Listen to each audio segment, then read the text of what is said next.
I have pressed at the limits of the case file and the document, speculated about what might have been, imagined the things whispered in dark bedrooms, and amplified moments of withholding, escape, and possibility. Moments when the vision and dreams of the wayward seemed possible.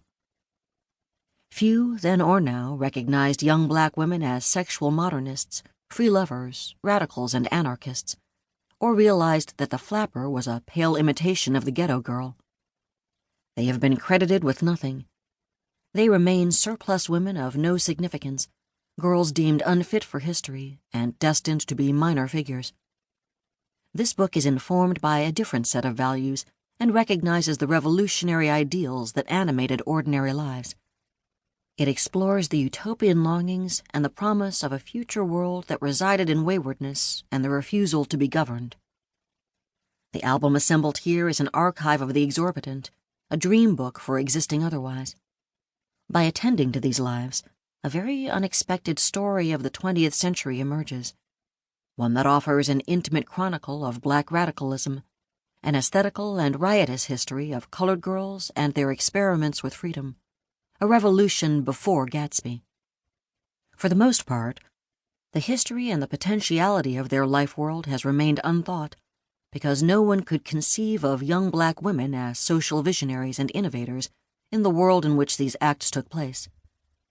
The decades between 1890 and 1935 were decisive in determining the course of black futures. A revolution in a minor key unfolded in the city, and young black women were the vehicle.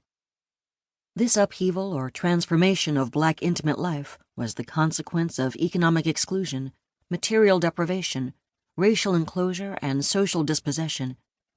Yet it, too, was fueled by the vision of a future world and what might be.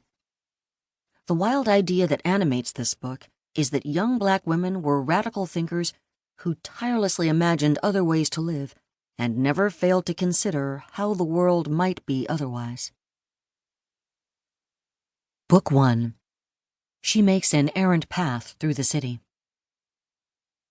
The terrible beauty of the slum.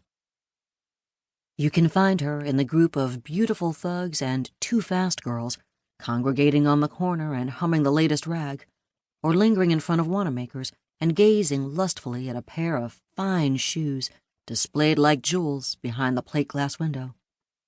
Watch her in the alley passing a pitcher of beer back and forth with her friends, brash and lovely in a cut-rate dress and silk ribbons. Look in awe as she hangs halfway out of a tenement window, taking in the drama of the block and defying gravity's downward pull. Step onto any of the paths that cross the sprawling city and you'll encounter her as she roams. Outsiders call the streets and alleys that comprise her world the slum. For her, it is just the place where she stays. You'd never happen onto her block unless you lived there too, or had lost your way, or were out on an evening lark, seeking the pleasures yielded by the other half. The voyeurs on their slumming expeditions feed on the lifeblood of the ghetto, long for it, and loathe it.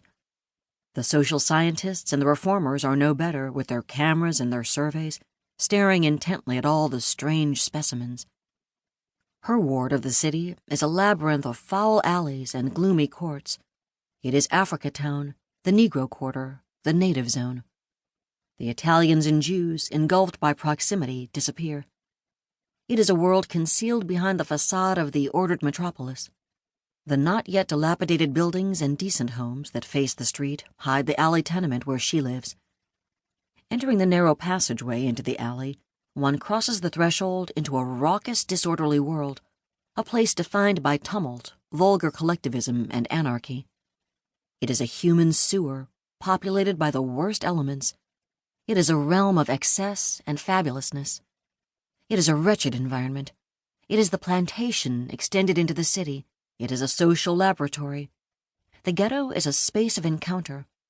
The sons and daughters of the rich come in search of meaning, vitality, and pleasure.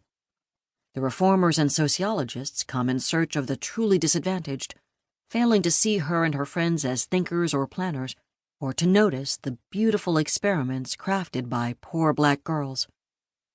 The ward, the bottom, the ghetto, is an urban commons where the poor assemble, improvise the forms of life, experiment with freedom.